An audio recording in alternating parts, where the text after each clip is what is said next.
Hey, good morning and welcome Empowered Living community. This is Paul Martinelli, and we are in the last kind of teaching for the Fully Resourced program as we look at these 6 intellectual faculties. Before I jump in, notice the new digs. So my team has been working hard. I bought this house in of October of last year, and there's this beautiful loft area, and as soon as I saw it when I was looking at the house, I said, that's going to be a studio one day. And we just never got around to doing it. And then, of course, the great Andrew Manzano came over, worked his magic, and got the camera set up, and the computers all set up, and the lights, and the microphone, and everything set up. And the picture looked great, but the background was awful. And the amazing Megan came in and got shelves up and decorations. And so this is the new kind of home for me whenever I'm filming from home. So hope you like it. This next piece here is on the intellectual faculty of perception. And man, I'll tell you what, perception is one of those things that we don't realize the power that we have in our ability to choose our perception. And there are times where if we're not careful, we just close ourselves off to any other consideration, to any other possibility. And it's like all of a sudden there's a filter over what we see, and we can never expand our perception.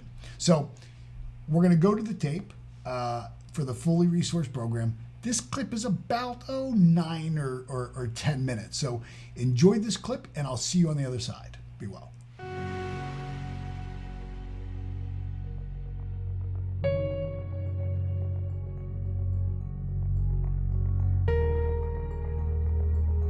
The last faculty is our perception.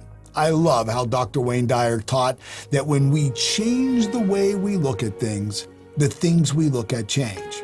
Wayne said this long before all the scientific studies proved this to be true. We know this is very true.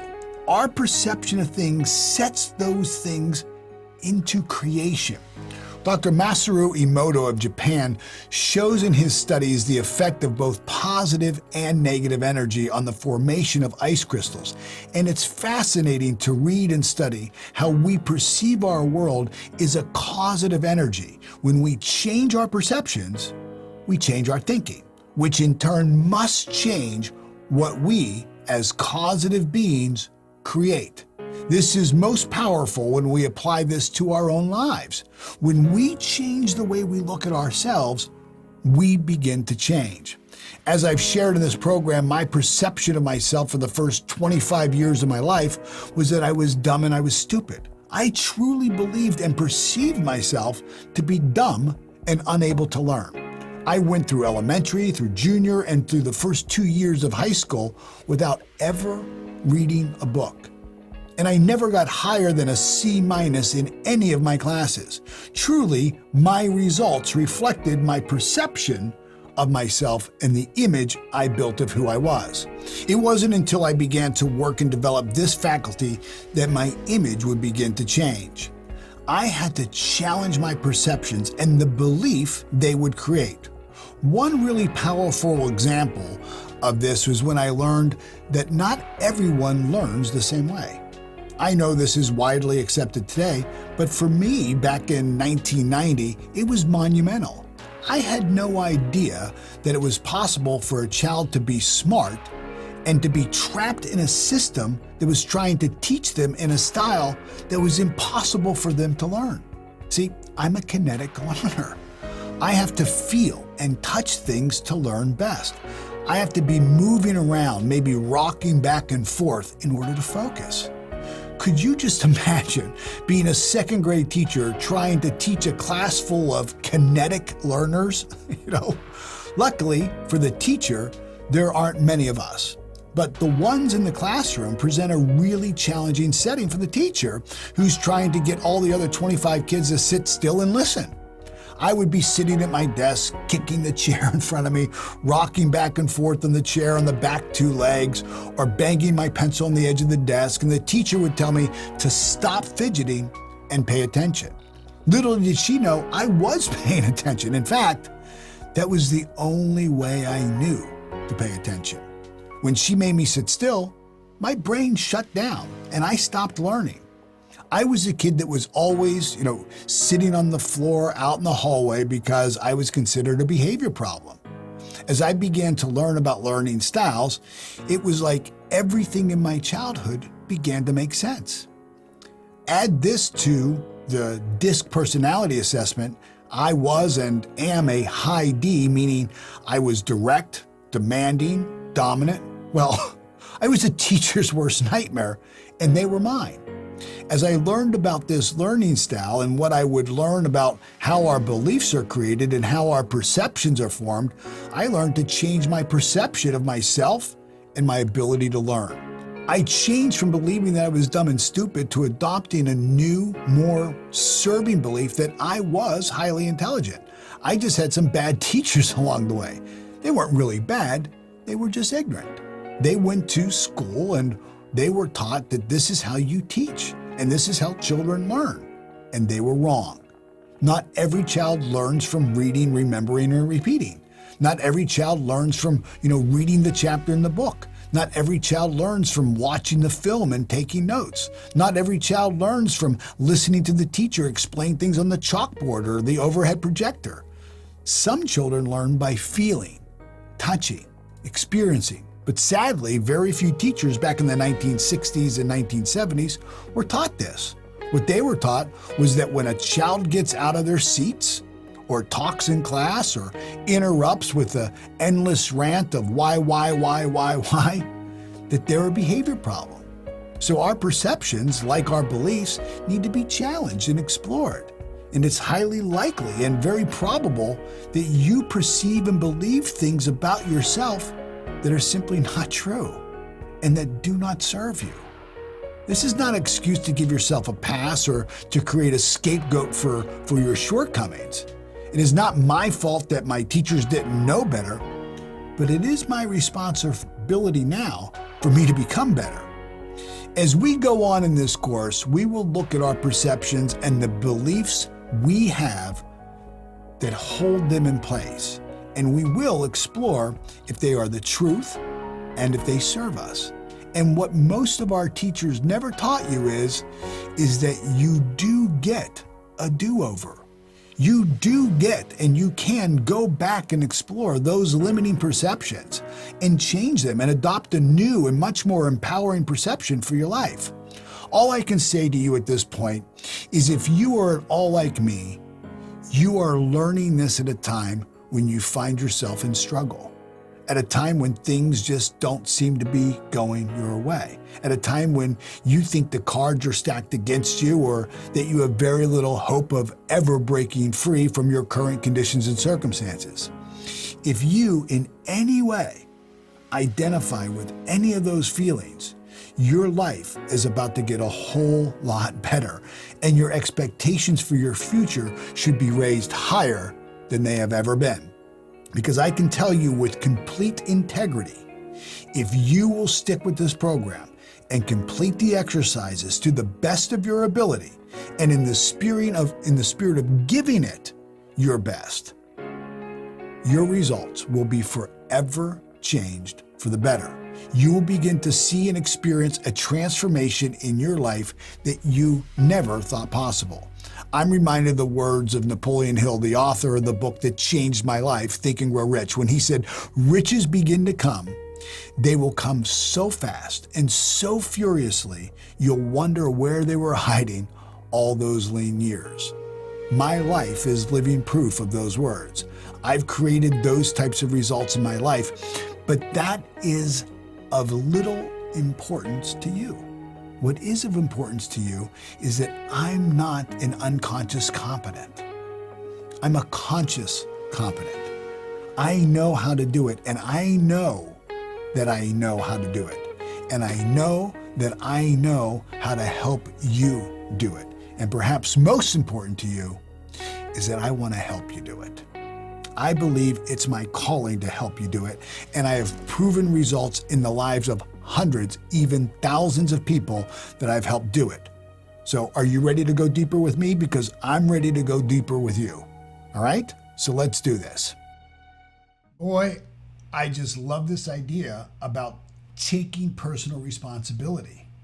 See, when I first started in this, journey of personal growth, I was operating at what I would call the lowest level of conscious awareness, which is animal awareness. This is where we react to everything that's going on around us. And the language of somebody who is in that level of awareness, you'll hear them say like things like, it's not my fault, or you see what you made me do, or they made me mad. I would wake up every single day, kind of look in the mirror and start the day with, this idea of who's the matter with me today. I love how Wayne Dyer said if the rest of the world needs to go to the doctor for you to get better, then you've got a problem. I was forever blaming everybody. I was 24 years old and I was still blaming my mother for the abuse I suffered as a child. Now, look, I'm not giving her a pass on this. We've worked through this forgiveness between her and I. But at some point in time, yes, it's not my fault that, I grew up in, an abusive family. But at some point in time, I have to take responsibility. It's my responsibility to become better. Again, it may not be my fault, but it's my responsibility. So how you use these intellectual faculties to serve your dream, to be more creative, to design your future is really critically important. Again, these are tools of thought. Just as your physical senses help you form thoughts and ideas, right? You can see things, hear things, smell things, taste things, touch things, and those forms ideas in your mind. Your ability to use these 6 intellectual faculties to govern your thought is critical. So we look at reason, right? Reasoning faculty, and we talked about, we can reason inductively or deductively. How is it that you think? How do you think? Most people were never taught how to think. We were taught what to think, but not how to think. So, have you just accepted the limitations and boundaries for your life based on your past thinking or the collective past thinking of those who raised you? I know I did. Can you challenge some of the beliefs that you hold? One of the really powerful things for me to realize is that it's highly likely and very probable that you believe things that aren't true, that you can actually believe a lie. I used to think, it's got to be the truth because I believe it. Not so. Hey, look, I used to believe in Santa Claus. I used to believe in the Easter Bunny, in the Tooth Fairy. I used to believe in this idea that, the only reason why, rich people were rich was because they took it all from the poor. I bought into the 1%ers not paying their fair share. And when I started to really challenge that and would examine that, I realized that's not true. I bought into the idea and held the belief that without a formal education, I'd amount to nothing. I'd never be able to get ahead. I was destined to be a janitor for the rest of my life. And then I started to challenge that belief. I started to look at the lives of other people who were successful. Edison had 3 months of schooling, not 3 years, 3 months of formal schooling.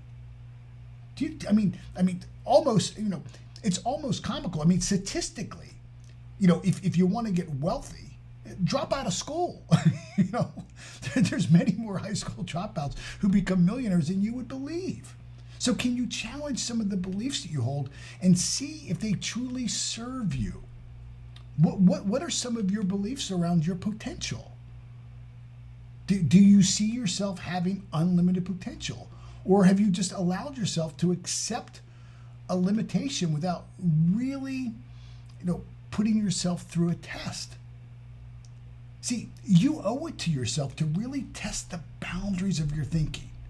I'm so convinced that doing just this one exercise, just challenging the conviction of what you believe, that it has so much potential to open up your life to new possibilities that I'm willing to give you an opportunity to join in on one of our live, fully resourced mentorship calls, which is exclusive only to members.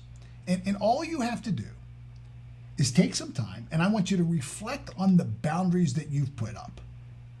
Just test the boundaries of your own thinking And then when you're done, send me an email at paul@paulmartinelli.net. And just let me know what you discovered. And what I'm going to do is I'll invite you to one of our future calls with our members only call, and I'm going to allow you to share what it is that you learned. I think that you're going to be really amazed at both the power of doing the work and the power of sharing your new awareness. The other intellectual faculty we looked at is the will. This is your power to focus, and I'd encourage you to try to focus on just 3 minutes twice a day on ways for you to achieve your goal. Just take 3 minutes 2 times a day and really just harness all of your energy to focus on ways that you can achieve your goal. See, we overestimate the power of an hour and we underestimate the power of 3 minutes. Again, I think you're going to be amazed at just, you do this for 1 week. Just do this for 1 week and you will be amazed at how much more focus you're able to develop. And truly, the number of ideas that will come to you as a result of you just focusing on ways for you to achieve your goal, you won't believe it. Then we talked about the intellectual faculty of memory. Remember that there's a difference between building a memory and recalling a memory, right? We can certainly recall a memory, right? We can go to our past and we can remember our past. But proper use of our memory is when we blend memory with imagination and we imagine a new future, an emerging future, a mental model of perfection. And we build the image, we feel the vibration of that future desired state, and we come back to our current life and we remember it. And we begin to look at everything in our life that's not a match for what it is that we want. And we slowly begin to eliminate those things that are not a match for what we know we can do, for what we know we can be, for what we know we can have. We talked about imagination. Napoleon Hill said that imagination is the workshop of the mind. Everything you see in your awareness starts in the imagination. Everything is created twice. It first starts as an idea.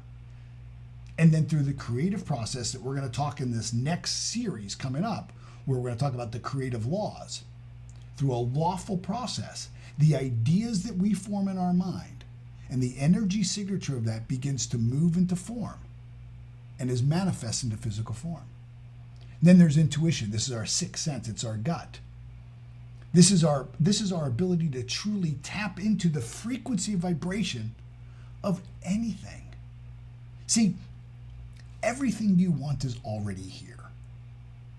I remember the first time I heard that, and I thought, what? No, it's not. Like, I want a new house. I don't see the new house. I want a new boat. I don't see the boat. I want $1 million. I don't see the cash on the table. It's not here. Oh yeah, it's here. It's just not yet in physical form.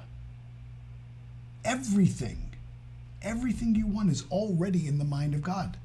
Everything is energy, and what? Energy can't be created or destroyed. Therefore, everything you want is already here. And with intuition, you tap into that frequency. You take intuition and imagination. And as you begin to imagine this emerging future, you will attract to yourself ideas.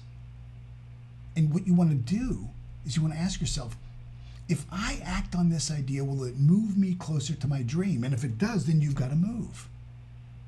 That's the proper use of intuition. And the last is perception, and we just covered perception today. And again, it is one of the most powerful tools. Is that if you'll begin to challenge your own thinking, challenge the conviction of what you believe, challenge the invisible boundaries that you have in your life, in your thinking. When you change the way you look at things, the things you look at change. And when you change the way you look at you and your life and your potential, everything begins to change. I hope that you'll seriously consider joining this fully resourced mentorship program. Jump into this program, do the exercise, come and be mentored by me for a year. And I promise you, you will need a telescope to see how far you've come. I also want to thank all of you who have signed up for our 2 sales mastermind boot camps that we're going to do in January. Both have sold out. So for those of you who signed up, thanks so much. For others, sorry that it's closed. We've got you on the wait list, and we will be opening up registration again sometime in 2022, probably in the spring or early summer 2022. Thanks a lot. Have a great weekend. Be well.